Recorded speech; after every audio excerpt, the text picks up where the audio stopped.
जब महाभारत युद्ध में भगवान शिव ने भीष्म और कर्ण पर हमला कर दिया। क्या भगवान शिव ने किया था महाभारत के वीरों का वध?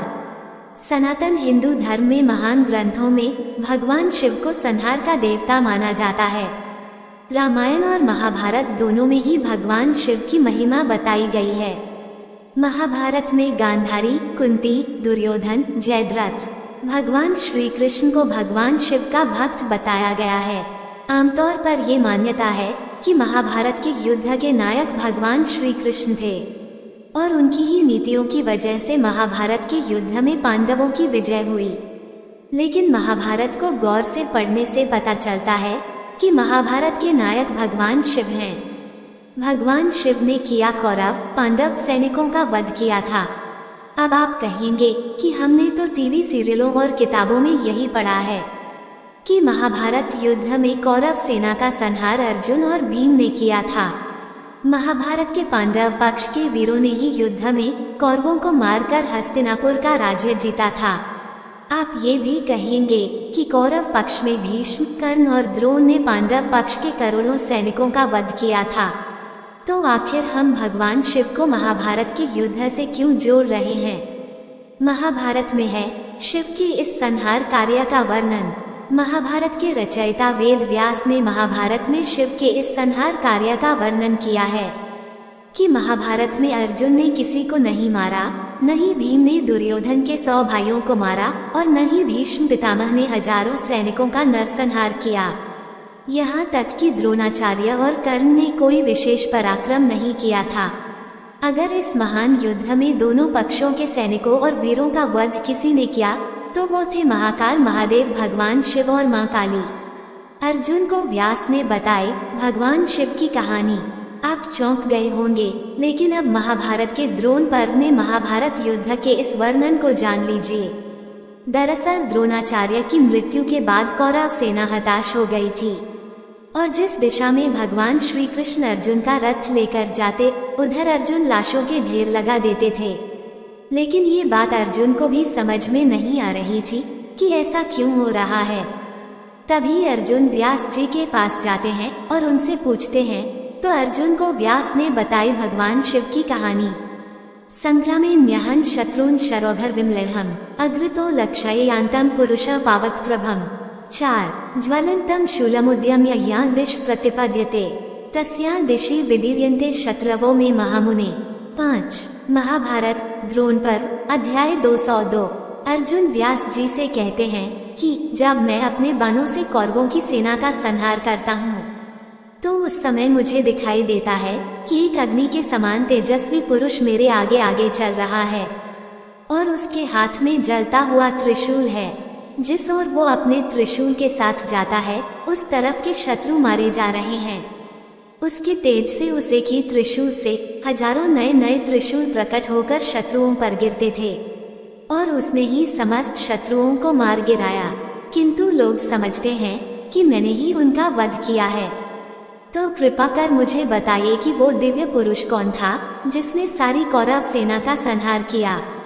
अर्जुन के प्रश्न को सुनकर व्यास जी बताते हैं, प्रजापतिना प्रथम दैत्सम पुरुष प्रभु भुवन भूर्भुदेव सरेवलोकेश्वर प्रभु। 9 महाभारत द्रोण पर्व अध्याय 202। हे अर्जुन, जो प्रजापतियों में श्रेष्ठ हैं, सूर्य के समान तेज वाले हैं, सब कुछ जानने वाले हैं, जो सभी लोकों के स्वामी हैं, भूलोक भूवरलोक और भुवनलोक जिनके स्वरूप हैं, उन्हीं भगवान शिव ने तुम्हें दर्शन दिया है। संसार की उत्पत्ति तथा नाश के कारण वही भगवान शिव हैं और वही तुम्हारे आगे आगे चलकर अपने त्रिशूल से शत्रुओं का नाश कर रहे थे। उद्धरण चिन्ह। व्यास जी की इस बात से ये पता चलता है कि कौरवों और पांडवों के युद्ध में महादेव ने ही समस्त कौरव सेना का संहार किया था। दरअसल भगवान शिव को संहार का देवता माना जाता है और महाभारत के युद्ध में करोड़ों लोगों का संहार महाकाल ने ही किया था। पांडव पक्ष के वीरों का वध शिव जी ने किया। अब बात आती है कि फिर पांडव पक्ष के लोगों का संहार किसने किया था। हम तो यही जानते हैं कि द्रोण, कर्ण और भीष्म जैसे महावीरों ने पांडव सेना के करोड़ों लोगों को अपने अस्त्रों और शस्त्रों से मार गिराया था। तो इस तथ्य की भी जांच कर लेते हैं। जब हम महाभारत के सौप्तिक पर्व को पढ़ते हैं तो हमें इस बात का पता चलता है कि पांडव पक्ष के वीरों का वध शिव जी ने किया और देवी कालरात्रि ने उनका सहयोग किया था। कालरात्रि ही माँ काली भी हैं। माँ काली या कालरात्रि भगवान शिव के साथ संहार कार्य में उनकी सहयोगी रहती हैं। प्रसंग ये है कि जब कौरव सेना बुरी तरह से पराजित हो जाती है और दुर्योधन भी युद्ध में मारा जाता है, तो दुर्योधन का मित्र अश्वत्थामा क्रोध में आकर सभी पांडवों के वध की प्रतिज्ञा ले लेता है। अश्वत्थामा था भगवान शिव का अंश। अश्वत्थामा बचे हुए पांडवों और उनके सैनिकों का वध करने के लिए भगवान शिव से मदद मांगता है और उनकी स्तुति कर उन्हें प्रसन्न कर लेता है। जब अश्वत्थामा महादेव का स्तुति करता है और उसकी पूजा से भगवान शिव प्रसन्न हो जाते हैं, तो भगवान शिव अपने गणों के साथ अश्वत्थामा को दर्शन देते हैं और कहते हैं कि कृतस्य समान पंचालान रक्षता मया अभिभूतास्तु कालेन नैष्मद्यास्ति जीवितम 65 एवमुक्त्वा महात्मान भगवानात्मस्तनुम अविवेश ददौ चास्मय विमलम खगमुतमम 66 महाभारत सौप्तिक पर्व अध्याय 7। इस श्लोक में भगवान शिव अश्वत्थामा से कह रहे हैं कि श्री कृष्ण के सम्मान से ही अभी तक पांचालों के प्राण बचे हैं, लेकिन अब काल के अनुसार इनका जीवन नहीं बचा है, अर्थात इनको मरना होगा। और महाभारत में बताया गया है कि अश्वत्थामा भगवान शिव का अंश था। अश्वत्थामा को दिया शिव जी ने वरदान। ऐसा कहकर भगवान शिव अश्वत्थामा के शरीर में प्रवेश कर जाते हैं और इसके बाद भगवान शिव से आवेशित अश्वत्थामा एक भयंकर तलवार लेकर दहकती हुई अग्नि के समान पांचालों को मारने के लिए दौड़ जाता है। अश्वत्थामा भगवान शिव के गणों के साथ पांडवों की छावनी में उस वक्त हमला कर देता है जब सारे पांडव वीर वहां सो रहे होते हैं। भगवान श्री कृष्ण ने बचाई पांडवों की जान। हम आपको बता दें कि भगवान श्री कृष्ण को भी इस संहार का एहसास पहले से था, इसलिए उन्होंने पांचों पांडव भाइयों को उस छावनी से दूर कर दिया था और भगवान श्री कृष्ण ने पांडवों की जान बचाई। अश्वत्थामा उस छावनी में प्रवेश कर जाता है और इसके बाद भगवान शिव के गणों के साथ वो द्रौपदी के पांचों पुत्रों धृष्टद्युम्न और शिखंडी का वध कर देता है। माँ काली ने किया महाभारत का युद्ध। दरअसल जिस वक्त छावनी के अंदर अश्वत्थामा भगवान शिव के गणों के साथ लोगों की हत्याएं कर रहा था, उस वक्त छावनी के अंदर सोए हुए लोगों में हाहाकार मच गया। कई ने ये भी कहा कि उन्हें सपने में एक देवी नजर आती थी जिसका रंग काला था और वो लाल रंग के वस्त्र पहने हुए थी। दोस्तों, वो देवी और कोई नहीं बल्कि कालरात्रि या माँ काली ही थी, जो अश्वत्थामा के अंदर प्रवेश कर चुके भगवान शिव के साथ संहार का कार्य कर रही थी। महाभारत में भगवान शिव के गण, जैसा ही हमने आपको बताया कि महाभारत में भगवान शिव के गण भी एक तरफ से सामने आने वालों को मार रहे थे, उसे आप इस श्लोक से प्रमाणित कर सकते हैं।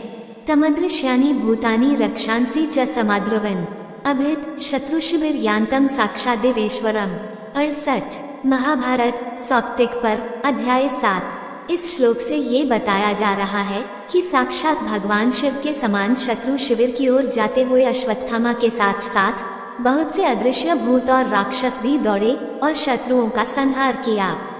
महाभारत की कहानियों में हम सुनते आए हैं कि दुर्योधन के सभी भाइयों को भीम ने मौत के घाट उतारा। भीष्म, कर्ण, जयद्रथ और भी अनेक वीर योद्धाओं का वध अर्जुन ने किया, लेकिन महाभारत में व्यास जी अर्जुन को बताते हैं कि खुद भगवान शिव ने अपने त्रिशूल से दोनों सेनाओं के वीर योद्धाओं का संहार किया है। महाभारत के युद्ध से बचे कुछ योद्धाओं को भगवान शिव ने अश्वत्थामा के शरीर में प्रवेश करके अपनी खड्गा से मार डाला। दरअसल महाभारत के असली योद्धा तो भगवान शिव थे, जिन्होंने दोनों पक्षों के वीरों को मौत के घाट उतारा था। जय श्री कृष्ण, जय शिव शंकर। दोस्तों, आपको ये कथा कैसी लगी कृपया कमेंट करके जरूर बताएं। वीडियो पसंद आया हो तो लाइक करें।